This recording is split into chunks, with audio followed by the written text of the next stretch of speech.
Et Ibou Diouf, on parle justement du Mondial Qatar 2022 avec le Sénégal qui a raté sa première sortie. Exactement, Sokhna Nat, première sortie donc, premier revers donc des Lions du Sénégal.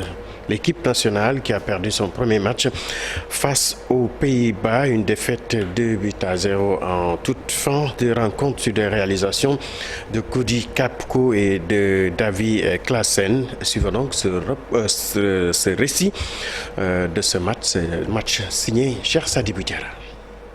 C'est cruel pour l'équipe nationale du Sénégal pour son entrée en lice au Mondial Qatar 2022. Face aux Pays-Bas, elle a fait plus que tenir tête avant de s'incliner.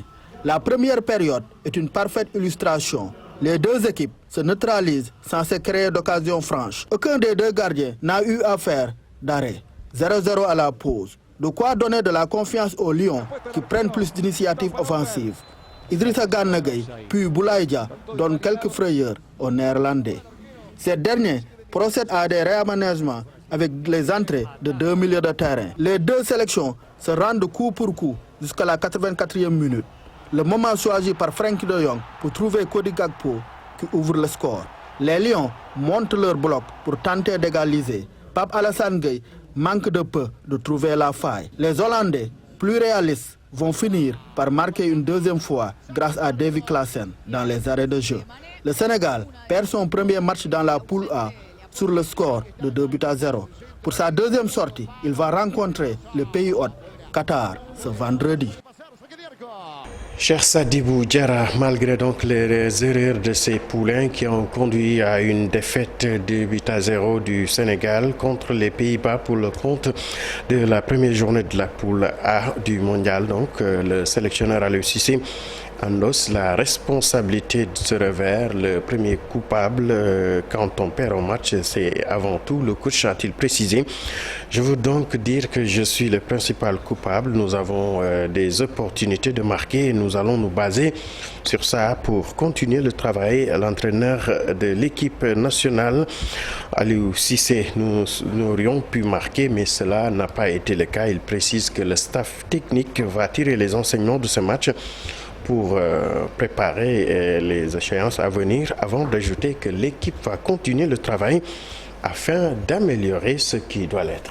Et de son côté, Kalidou Koulibaly promet que les Lions vont rectifier le tir. Exactement, Sokhna Nata également pour capitaine Koulibaly. Pas de question de trouver des excuses, encore moins de trouver un bouc émissaire pour justifier la défaite d'hier, car pour le capitaine de la sélection nationale, l'équipe s'est donnée à fond et fait de bonnes choses au-delà de la défaite. On a un bon match, on a été pertinent dans ce qu'on a fait. C'est dommage qu'on ait pris ce but à la fin du match, a souligné le défenseur des Lions. C'est la loi de la Coupe du Monde. Les matchs se jouent sur les détails. On y croit tous. On sait qu'il y aura deux finales, à savoir contre le Qatar et l'Équateur. Reconnaît le défenseur de l'équipe nationale. Il faut donc continuer à travailler et à montrer de bonnes choses. On sait qu'on peut le faire et on croit à nous, rassure le capitaine Kalidou Koulibaly. Et Sokhna Nata, pour rester toujours dans l'ambiance du match d'hier, première journée de la poule A, le Sénégal face aux Pays-Bas. Un résultat difficile à gérer pour beaucoup de supporters. Maïmouna Ndiaye et Alioune Diagne ont suivi le match à la résidence de l'ambassadeur des Pays-Bas au Sénégal. Suivons ce reportage. Supporters sénégalais et néerlandais étaient au rendez-vous. Dès le top départ du match, une bonne ambiance est assurée à la résidence de l'ambassade du Pays-Bas au Sénégal. Beaucoup d'actions et peu d'occasions en première période, c'est la grande déception. Juste qu'on ne sent pas qu'il y a vraiment assez de percussion à l'attaque. Bon, sinon, pour le milieu et la défense, ça va. Ils sont en train de vraiment bien gérer. Sadio Mané, il manque vraiment en attaque. Il n'a qu'à jouer, faire tourner le ballon et après ça va aller. Dans tous les cas, je sais que... Les réactions sont presque unanimes du côté des supporters des deux équipes. C'est parti pour une seconde période. Le match change de rythme.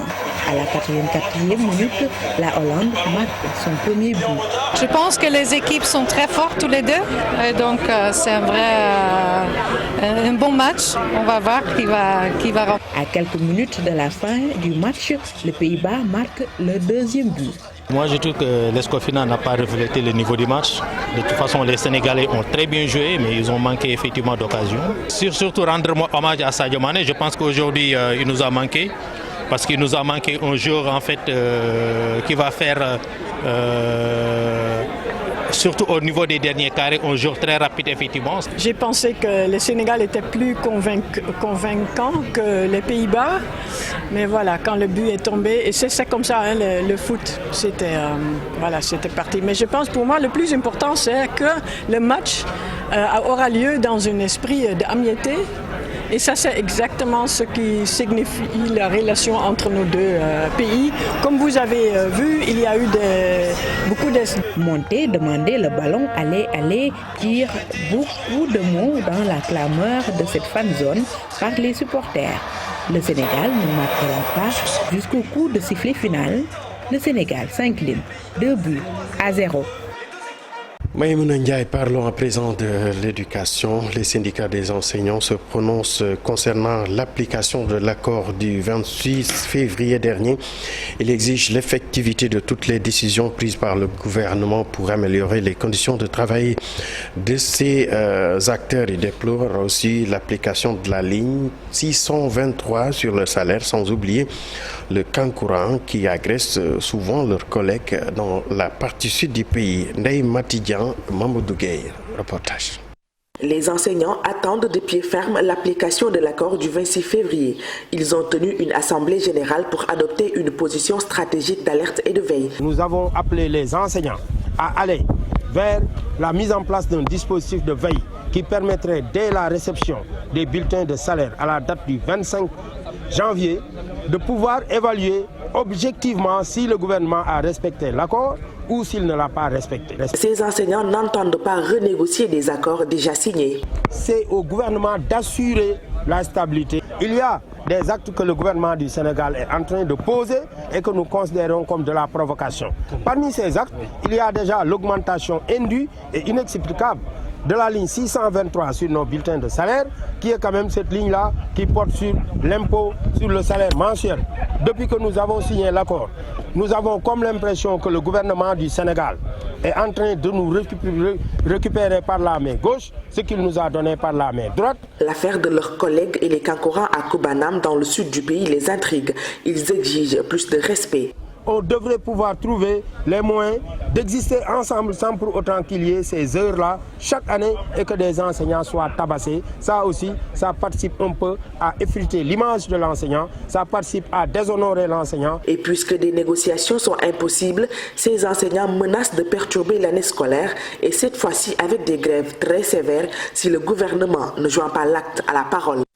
Ndeye Mati Dieng, parlons à présent de la libération de Pape Alé Niang. La CAP lance son deuxième plan d'action. La coordination des associations de presse a tenu hier une réunion d'évaluation pour également remercier tous les journalistes et autres acteurs, techniciens des médias de tous les âges, toute la population également qui a répondu massivement à la marche du vendredi 18 novembre 2022. Dans un communiqué, donc, la CAP précise que la liberté de presse a été requinquée, vivifiée au Sénégal à travers cette mobilisation nationale. Toujours dans la dynamique de la mobilisation, la CAP a défini son deuxième plan d'action marqué par des visites auprès des chancelleries, des représentations diplomatiques, des rencontres avec des organisations de la société civile, une campagne digitale aux couleurs du mondial et un autre conseil des médias. Le mot d'ordre de la CAP donc reste l'intransigeance pour la libération de notre confrère Pape Alé Niang.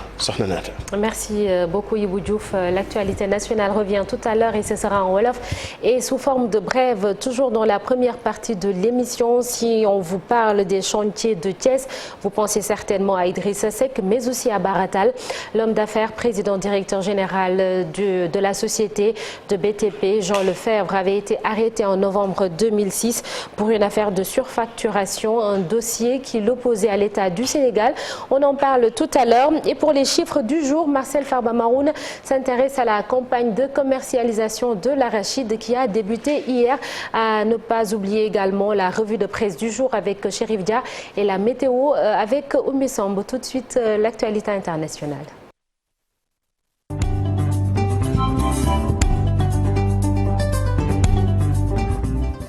L'actualité hors de nos frontières, c'est avec Fatou Kiné Deme. Bonjour Fatou Kiné. Bonjour Sokhna Nata, bonjour Doyen Malik Ibou, bonjour. Bonjour également aux téléspectateurs qui nous regardent un peu partout Sokhna Nata. Fatou Kiné également le sourire malgré la défaite. Alors direction le Mali, la junte militaire interdit les activités, c'est ça Fatou Kiné, financées par des ONG françaises. Effectivement, l'interdiction a été annoncée hier, un pas supplémentaire dans l'escalade entre Paris et Bamako après l'expulsion de l'ambassadeur de Paris de France, la fin de l'opération militaire Barkhane et les nombreux actes et paroles de défiance. Bamako réagit cette fois-ci à la suspension par la France de ses financements aux ONG de développement. Selon un communiqué, toutes les activités d'ONG financées par la France sont désormais interdites. La décision est en effet immédiate, non seulement les ONG françaises, mais aussi toutes celles opérant au Mali sur financement de la France ou même simplement avec l'appui matériel ou technique de la France. Nous restons toujours au Mali où un prêtre allemand est porté disparu à Bamako. Le père Hans Joachim Loré, surnommé Père Ayo, vit au Mali depuis une trentaine d'années. Il enseigne à l'IFIC, l'Institut de formation islamo-chrétienne de Bamako. Le père Ayo ne s'est pas rendu à la messe à laquelle il était attendu dimanche matin. Il est depuis resté injoignable et introuvable.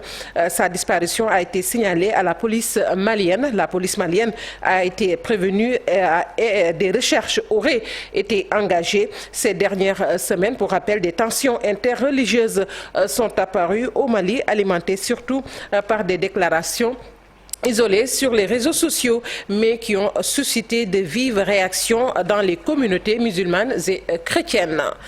Et puis l'incendie d'une usine dans le centre de la Chine a fait au moins 36 morts et 2 disparus, a indiqué mardi l'agence officielle chinoise. L'incendie a eu lieu lundi après-midi. L'usine se trouve dans la ville d'Anyang, c'est dans la province centrale de Henan. Et nous terminons avec ce séisme en Indonésie.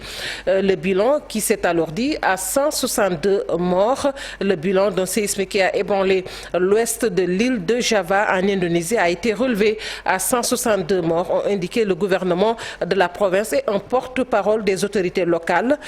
Donc c'est un séisme Sokhna Nata, je l'ai dit tout à l'heure, qui a frappé la Chine, selon également le porte-parole de l'administration de la ville de Cianjur, qui, comme de nombreux Indonésiens, ne porte qu'un nom. Sokhna Nata, c'est tout pour l'actualité hors de Chine. Merci Fatou Kiné, retour de cette actualité tout à l'heure et ce sera en Wolof.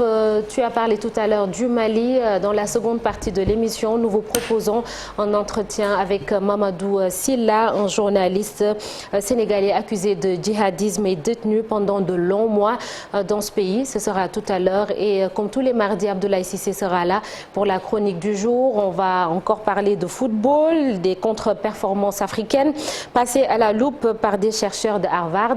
Et puis, nous recevrons aux alentours de 8h50 Massata Diak, consultant en marketing sportif. Tout de suite, la revue des unes des journaux avec Chérif Dia.